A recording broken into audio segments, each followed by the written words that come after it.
চৰাইদেউ জিলা সাহিত্য সভাৰ 2025-27 কাৰ্যবৰ্ষৰ দ্বিতীয় কাৰ্যনিৰ্বাহক সভা অনুষ্ঠিত।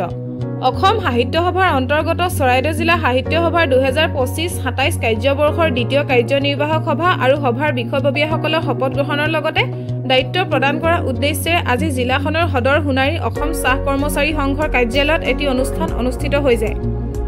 চৰাইদেউ জিলা সাহিত্য সভাৰ সম্পাদক বিপুল বৰুৱাই আঁত ধৰা অনুষ্ঠানটো সঞ্চালন কৰে জিলা সভাৰ সভাপতি মুকুট বৰগোহাঁই।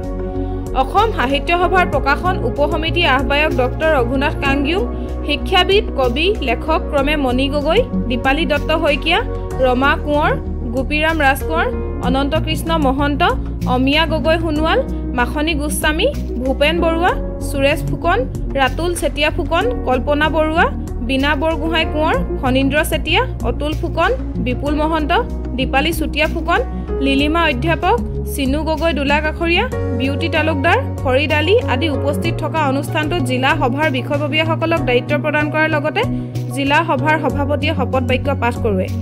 অনুষ্ঠানটোত প্ৰয়াত সাহিত্যিক ডক্টৰ নিৰ্মল প্ৰভা বৰদলৈ প্ৰতিচ্ছবিত বন্তি প্ৰজ্বলন কৰাৰ উপৰিও আগন্তুক কাৰ্যপন্থাৰ ওপৰত আলোচনা কৰা হয়। মাহমৰাৰ পৰা Farid Ali report, any voice. আজি চৰাইদেউ জিলা সাহিত্য সভাৰ বিশেষ তাৎপৰ্যপূৰ্ণ দিন।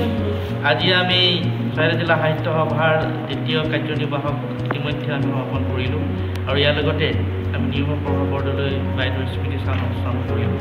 আজি আমাৰ কাৰ্যনিৰ্বাহকত বিশেষকৈ আমাৰ যিখন কাৰ্যনিৰ্বাহক সমিতি আছে সেইখন পূৰ্ণাংগকৰণ কৰা হ'ল আৰু বিশেষ দায়িত্ব অৰ্পণ কৰি তেওঁলোকক আমি কৰ্তব্য প্ৰয়াণৰ বাবে এখনকৈ পত্ৰ প্ৰেৰণ কৰা হৈছে আৰু দায়িত্ববিলাক আমি বুজাই দিয়া হৈছে। ইয়াতে আমি কেইবাটাও ভৱিষ্যতে ল'ব লগা কামৰ বিষয়ে আলোচনা কৰিলোঁ। আশা কৰোঁ সুদূৰ ভৱিষ্যতে আমি চৰাইদেউ জিলাৰ এই মান মৰ্যাদাৰ হকে জাতীয় কৃষ্টি সংস্কৃতিৰ হকে আগুৱাই যাবৰ কাৰণে প্ৰত্যেকেই দায়বদ্ধ হ'ব।